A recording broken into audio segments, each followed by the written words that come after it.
Being a good counselor, it's very important that you should not show any form of biasness towards that client. Now comes the importance of silence. Silence is perhaps the most underrated of all counseling skills. It can be used anytime during the session. However, it is very effective at the start of the session when the client is talking about their issues or difficulties in life. The use of silence has two main functions. First, it allows the client to tell their story and to feel heard and validated. And number two is it allows the counselor to gain a deep understanding of speaker's issues while providing a useful space for the counselor to consider appropriate responses to the client's story. Now comes the importance of paraphrasing. This skill is used by the counselor to reflect back the key points of the client's story. It is sometimes described as holding up a mirror to the client so that they can hear their words repeated back to them.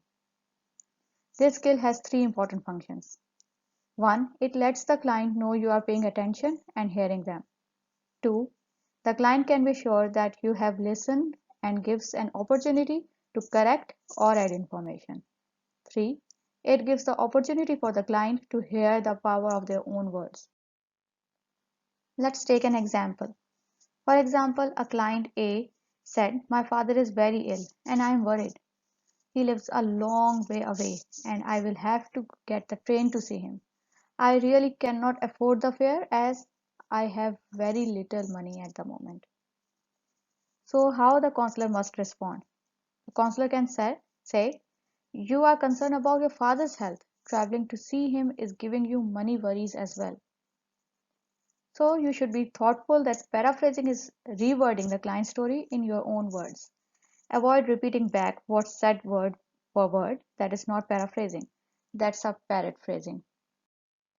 Paraphrasing is reflecting the words, and reflecting, which I am going to share with you, is actually the reflection or sharing the emotions the client is experiencing.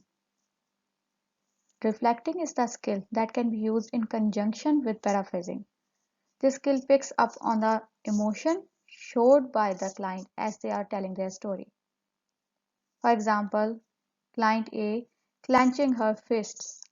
"I don't know why my father chose to live so far away from me when he knew how ill he was going to become." The counselor must say like this, "You seem angry at your father for moving so far away?" The client can answer, "I am. I now have to travel halfway across the country to see him. He is so selfish." In the above interaction, you can see how reflecting and paraphrasing work together. Empathy. Sometimes referred to as the frame of reference, it is the client's unique worldview. By being empathetic and emotionally walking in the client's shoes, a counselor understands both the narrative and the felt emotion experienced by the client. This skill is sometimes referred to as listening to the music behind the words. So now here I am going to give you an example of difference between empathy and sympathy. Most of us sometimes confuses the two words. We sometimes sympathize and said we are empathizing that person and vice versa. Sympathy is in a negative sense. You can sympathize with another person by being available to that person but not feeling what the client is going through.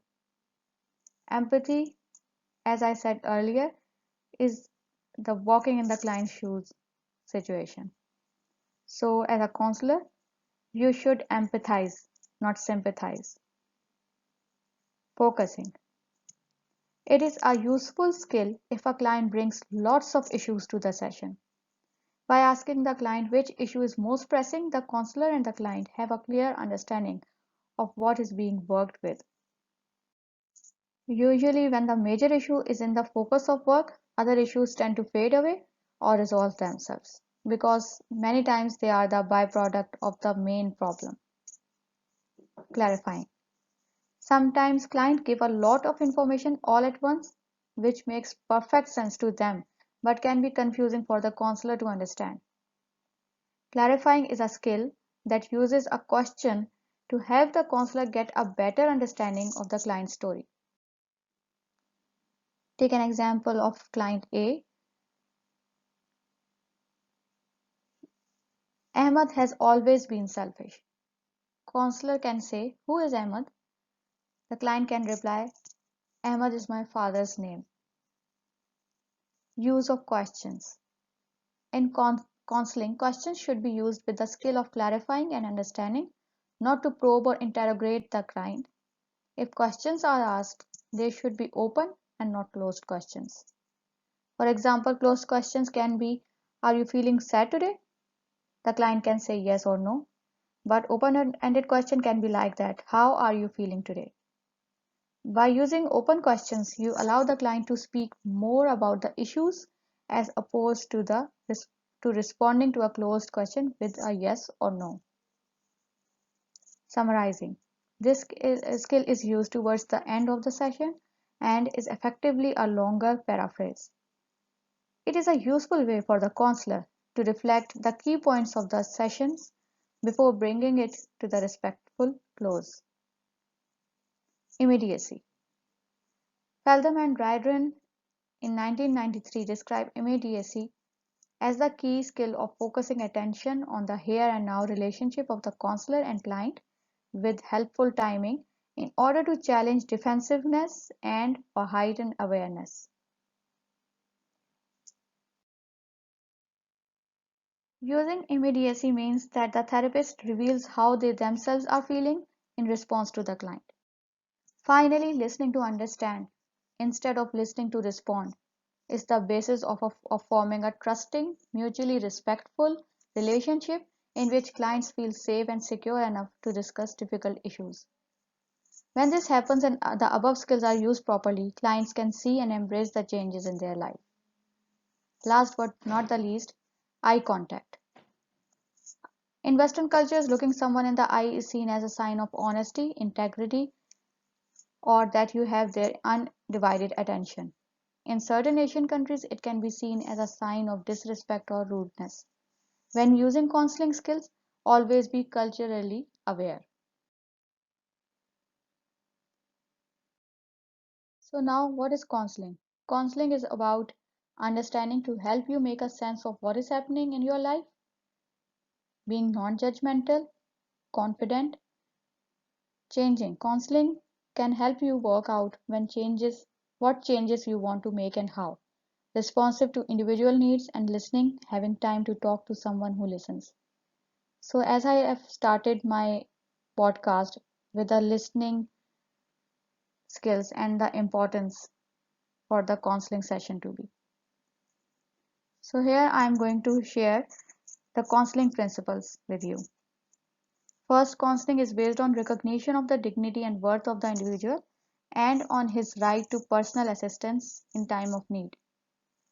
It is a client-centered being concerned with the optimum development of the whole person and the fullest realization of his potentials for individual and social ends. It is a continuous, sequential, and educational process. Counseling has a responsibility to society as well as to the individual. Counseling must respect the right of every person to accept or refuse the services it offers. Now, it's really important to differentiate between guidance and counseling because most of us don't know the slight difference between them and, and use them interchangeably. So now I'm going to differentiate between guidance and counseling. Number one is nature. Guidance is based on preventive strategies to prevent someone from any kind of stressor. On the other hand, counseling is remedial and curative in nature. For example, if someone is having stress that is prolonged and affecting the mental or psychological health of a person, then he or she can get counseling services to cure their stressor. Number two is guidance deals with education and career related issues, whereas counseling is based on personal and socio-psychological issues. Number 3, it is provided by any person, superior or expert. In that case, it's called guidance. And in counseling, a person who possesses high level of skill and potential professional training can be called a counselor or a counseling process. Number 4 is privacy. In guidance, it can be open and less private, but on the other hand, counseling must be confidential. Guidance assists the person in choosing the best alternative. On the other hand, counseling tends to change the perspective to help the person get the solution by himself or herself. Guidance has an approach called comprehensive and extroverted, whereas counseling is in-depth and introverted. Guidance can be one-to-one or one-to-many, whereas counseling is one-to-one in nature. Guidance is to guide in making decision, whereas counseling must be done with the client to deal, to understand, or to cure his or her illness related to mental health issues. Now I am going to share the stages in the counseling process as a summary. In stage 1, there is a relationship building, also called rapport building. In stage 2, there is an assessment and diagnosis being done by the therapist or a counselor by discussing the issues and challenges being faced by the client. Stage 3 includes formulation of counseling goals, what the clients want to achieve through the counseling session. Stage 4, it includes intervention and problem solving. Stage 5 includes termination and follow-up by the counselor. And stage 6 is research and evaluation. In stage 6, the counselor will find out whether the therapeutic interventions and assessments are effective. First comes assessment. If the therapist assesses the problem of a person or a client correctly, then he or she would be able to intervene and to provide intervention procedures to the client in an effective way. And the sixth stage is actually open-ended in nature, in which the therapist will develop more knowledge and get the avenues to learn and gain more knowledge regarding the dealing of people's problems. An evaluation includes pre and post analysis. If the client come to the counselor with severe anxiety and after the intervention, the client would be able to understand the cause of his or her anxiety and also be able to deal with his or her anxiety in an effective way, so its evaluation can be positive. On the other hand, if client have a same problem and issues related to anxiety, that means that the intervention used by the therapist or a counselor is not an effective one, and he or she should apply other interventions and procedures to help the client deal with his or her anxiety.